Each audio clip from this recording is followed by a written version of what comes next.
Hi friends, அஸ்ஸலாமு அலைக்கும். Welcome to Raifa kitchen. நம்ம இன்றைக்கி மீன் போடாமலே மீன் குழம்பு டேஸ்ட்டில் ஒரு குழம்பு செய்ய போகிறாங்க. இதுக்கு நிறைய பேர் இருக்குது. முட்டை பொரிச்சானோ, ஆம்லெட் குழம்பு, பொரிச்ச முட்டை குழம்பு, இப்படி நிறையா சொல்லுவாங்க. இது ரொம்ப சூப்பராக இருக்குங்க. அப்படியே நம்ம மீன் குழம்பு வைக்கிற மாதிரி தான் வைக்க போகிறோம். சாப்பாட்டு கூட, இட்லி தோசை கூடலாம் சாப்பிட்றதுக்கு ரொம்ப ரொம்ப சூப்பராக இருக்கும். எப்படி செய்கிறதுன்னு பார்த்துடலாமா? வீடியோவை ஸ்கிப் பண்ணாமல் பாருங்கள். அப்படியே நம்ம சேனலுக்கு இப்போ தான் ஃபஸ்ட் டைமாக வந்திருக்கிறீங்கன்னா நம்ம சேனலையும் சப்ஸ்கிரைப் பண்ணிவிட்டு வந்துடுங்க. வாங்க இப்போ வீடியோக்குள்ளே போகலாம். நான் இந்த குழம்பு செய்கிறதுக்கு நான் 5 முட்டை எடுத்துருக்குறேங்க. நீங்கள் உங்கள் வீட்டுக்கு தேவையான அளவுக்கு முட்டை எடுத்துக்கோங்க. இந்த 5 முட்டைக்கு 50 கிராம் புளி கரெக்டாக இருக்கும். அதை நான் ஊற வச்சுருக்கேன். நம்ம வெங்காயம்லாம் போட்டு பொரிக்கும்போது முட்டை ஆம்லேட்டோட கணக்கு நிறையா வந்துடும். அதனால் உங்களுக்கு தேவையான சின்ன குடும்பமாக இருந்தால் ஒரு 3 முட்டை எடுத்திங்கனாலே தாராளமாக இருக்கும். இப்போ அடுப்பில் ஒரு கடாய் வச்சுக்கோங்க. அகலமான பாத்திரமாக வச்சுட்டு சூடானதும் எண்ணெய் ஊற்றிக்கோங்க. எண்ணெய் சூடானதும் அரை டீஸ்பூன் கடுகு, ஒரு அரை டீஸ்பூன் அளவுக்கு வெந்தயம், ஒரு அரை டீஸ்பூன் அளவுக்கு சோம்பு சேர்த்துக்கோங்க. இந்த முட்டை சேர்க்கறதுனால நல்லா மணமாக இருக்கும்.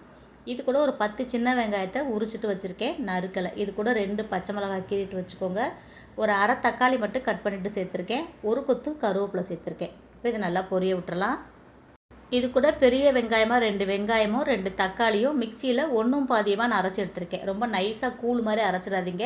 கொஞ்சம் குறப்பாக அரைச்சிக்கோங்க. அப்போ தான் குழம்புக்கு டேஸ்ட்டும் கொடுக்கும், குழம்பு நல்லா திக்காகவும் இருக்கும். இப்போ இதையும் சேர்த்துட்டு நம்ம எண்ணெயிலே நல்லா சுருள நல்லா வதக்கி விட்டுடலாம். இந்த வெங்காயத்தோட பச்சை வாடை போகிற அளவுக்கு நல்லா வதக்கிக்கோங்க. அப்போ தான் குழம்பு நல்லா டேஸ்ட்டாக இருக்கும். இப்போ பாருங்கள், வெங்காயம் தக்காளி நல்லா சுருண்டு வந்துருச்சு. குழம்புக்கு தேவையான மசாலா சேர்த்துடலாம். காரத்துக்காக ஒரு 1.5 டீஸ்பூன் அளவுக்கு தனி மிளகாய் தூள் சேர்த்துருக்கேன்.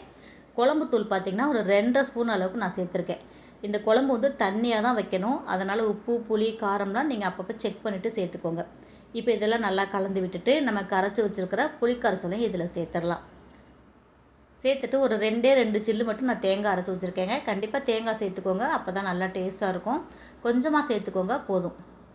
இப்போ தேங்காயும் சேர்த்துட்டு இந்த குழம்புக்கு எந்த அளவுக்கு தண்ணி வேணும்னு பார்த்துட்டு நல்லா கலந்து விட்டு கொதிக்க விட்டுருங்க. இந்த குழம்பு மண் சட்டியில் வச்சாலும் சூப்பராக இருக்கும். ஆனால் பார்த்திங்கன்னா நம்ம முட்டையை போட்டோன்னே இந்த குழம்பெல்லாம் முட்டை உறிஞ்சிரும். அப்போ மண் சட்டியில் சேர்க்கும்போது ரொம்ப குழம்பு திக்காயிடும். அதனால தான் இந்த கடாயில் நான் வச்சுருக்கேன். ஆனால் டேஸ்ட்டெல்லாம் பார்த்திங்கன்னா அப்படியே மீன் குழம்பு வைக்கிற மாதிரியே நம்ம வைக்கிறோம், அதே டேஸ்ட்லேயே இருக்குங்க. இப்போ குழம்புக்கு தேவையான உப்பும் சேர்த்தாச்சு. புளி, மசாலா, காரம் எல்லாமே நம்ம சேர்த்துட்டோங்க. நல்லா கலந்து விட்டுட்டு கொதிக்க விட்டுக்கோங்க. தண்ணியாக இருந்தாலுமே இந்த குழம்புல உப்பு, புளி, காரம்லாம் நல்லா கரெக்டாக இருக்க மாதிரி பார்த்துக்கோங்க. அப்போ தான் நமக்கு முட்டை போட்டோன்னே குழம்பு நல்லா டேஸ்ட்டாக இருக்கும். இப்போ நான் கொஞ்சம் தண்ணி சேர்த்துட்டு ரொம்ப திக்காக இருந்ததுனால இதை மூடி போட்டு நம்ம நல்லா கொதிக்க விட்டுறலாம். இப்போ நம்ம முட்டையை ரெடி பண்ணிக்கலாம். இப்போ வெயில் காலன்றதுனால முட்டையெல்லாம் கெட்டு போகிறதுக்கு அதிகமாக வாய்ப்பு இருக்குது. ஃப்ரிட்ஜில் வச்சாலுமே கெட்டு போயிடுது. அதனால் ஒவ்வொரு முட்டையாக நீங்கள் உடச்சி செக் பண்ணிவிட்டு சேர்த்துக்கோங்க. ஏன்னா மொத்தமாக நம்ம உடச்சி ஊற்றிட்டோன்னா ஒரு முட்டை கெட்டு போயிருந்தால் கூட எல்லாமே நமக்கு வேஸ்ட் ஆயிடும். அதனால் இது போல் தனித்தனியாக கிண்ணத்தில் உடச்சி ஊற்றிட்டு எல்லா முட்டையும் நம்ம உடச்சி எடுத்துக்கிறலாம். இப்போ நான் முட்டையெல்லாம் உடச்சி எடுத்துட்டேன். இது கூட பார்த்திங்கன்னா ஒரு அரை டீஸ்பூன் அளவுக்கு மஞ்சள் தூள் சேர்த்துக்கோங்க. இது கூட 1 டீஸ்பூன் அளவுக்கு மிளகு ஜீரகத்தூள் சேர்த்துக்கோங்க. அப்போ தான் முட்டையோட கவிச்சி வடை இருக்காது, டேஸ்ட்டும் நமக்கு நல்லாயிருக்கும். இது கூட கொஞ்சமாக நான் மிளகாய்த்தூள் ஒரு 1/4 டீஸ்பூன் அளவுக்கு மிளகாய்த்தூள் சேர்த்துருக்கேன். இந்த முட்டைக்கு தேவையான அளவுக்கு உப்பும் சேர்த்துருக்கேன். சேர்த்துட்டு இது நல்லா அடித்து எடுத்துக்கோங்க. முட்டையை நல்லா அடித்ததுக்கப்புறம் நம்ம வெங்காயம் சேர்க்கலாம். முட்டை நல்லா நுரப்பொங்க அடிச்சிங்கன்னா நம்ம கரண்டியில் எடுத்து ஊற்றும் போது சிக்காமல் நல்லாயிருக்கும். இப்போ நல்லா அடித்து எடுத்தாச்சு. இப்போ இதுக்கு தேவையான வெங்காயம் சேர்த்துக்கலாம். வெங்காயம் நிறையெல்லாம் சேர்க்க தேவையில்லைங்க. அப்போ தான் நல்லா முட்டை உப்பி வரும். நான் ஒரே ஒரு பெரிய வெங்காயம் தான் கட் பண்ணி சேர்த்துருக்கேன். இது கூட ஒரு பாதி பச்சை மிளகாய் மட்டும் கட் பண்ணி சேர்த்துருக்கேன். ஏன்னா நம்ம காரத்துக்காக மிளகுத்தூள், மிளகாய்த்தூள் எல்லாமே சேர்த்துருக்கோம் இல்லையா. பச்சை மிளகானா பிள்ளைங்க சாப்பிட மாட்டாங்க. இது கூட கொத்தமல்லி, கருவேப்பிலை எல்லாமே சேர்க்கலாம், நல்லாயிருக்கும். ஆனால் சாப்பிடும்போது எடுத்து வச்சுருவாங்கன்றதுனால நான் முட்டையோட சேர்க்கலை. இப்போ இதை கலந்து மூடி வச்சாச்சு. இப்போ நம்ம வச்ச குழம்புமே பாருங்கள் நல்லா கொதிச்சு கரெக்டாக இருக்குது. பாருங்கள் நல்லா எண்ணெய் தெளிஞ்சு வந்திருக்கு. நான் உப்பு, புளி, காரெலாம் செக் பண்ணிட்டேன், எல்லாமே கரெக்டாக இருக்குது. இப்போ நம்ம ஆம்லெட் பொரிக்க ஆரம்பிச்சிடலாம். இப்போ தோசைக்கல் சூடாயிருச்சு, எண்ணெயும் நல்லா சூடாயிருச்சு. நம்ம முட்டையை ஊற்றிக்கலாம். நான் முட்டை பொரிக்கிறதுக்கு கொஞ்சம் எண்ணெய் அதிகமாக தான் ஊற்றுவேன். அப்போ தான் நல்லா முட்டையும் புசு புசுன்னு உப்பி வரும். நல்லா பொன்னிறமாக இருக்கும் பார்த்தீங்களா. அப்போ தான் சாப்பிட்றதுக்கு நல்லாயிருக்கும். இந்த கடையில் வாங்குகிற முட்டை மாதிரி ஆம்லெட் மாதிரி வெள்ளை வெள்ளைன்றது எனக்கு பிடிக்காது.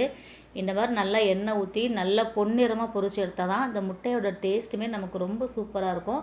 நல்லா வெந்து இருக்கும். நீங்கள் வெள்ளை வெள்ளைன்னு எடுத்திங்கன்னா உள்ளே பாதி வெங்காயம் வேகாமல் இருக்கும், முட்டையும் வேகாமல் நறுச்சுன்னு இருக்கும்.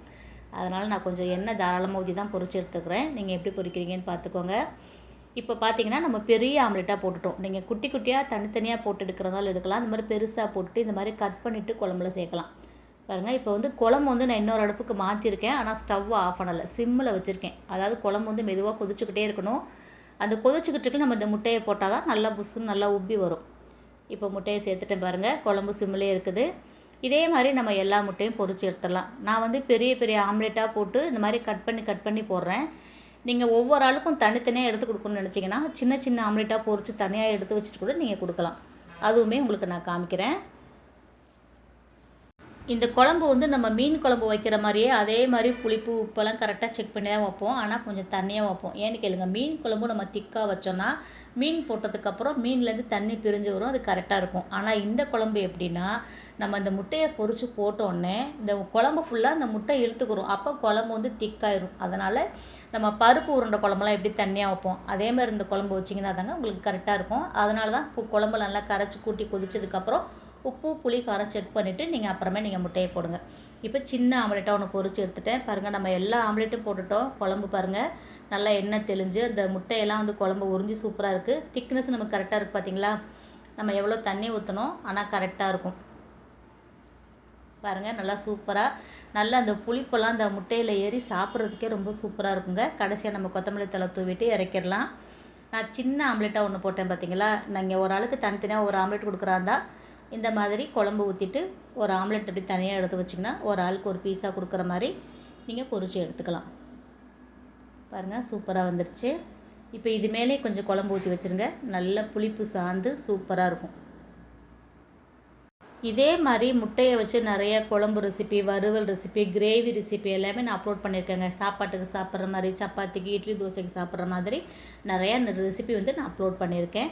எக் ரெசிபீஸ்ன்னு சொல்லிவிட்டு நான் ப்ளேலிஸ்ட்டு கொடுத்துருக்கேன். டிஸ்கிரிப்ஷன் பாக்ஸில் நான் வந்து அதோட லிங்க் கொடுக்குறேன், ப்ளேலிஸ்ட் லிங்க் கொடுக்குறேன். தேவைப்படுறவங்க செக் பண்ணி பாருங்கள்.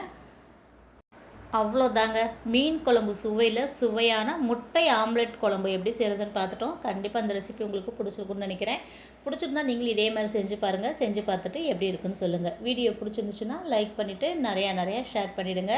நீங்கள் லைக் பண்ணி கமெண்ட் பண்ணுற மாதிரி இப்போ கமெண்ட் பாக்ஸில் ஹைப்னு ஒரு ஆப்ஷன் இருக்குது. வீடியோ பிடிச்சிருந்துச்சுன்னா வீடியோக்கான ஹைப்பே மறக்காமல் கொடுத்துருங்க.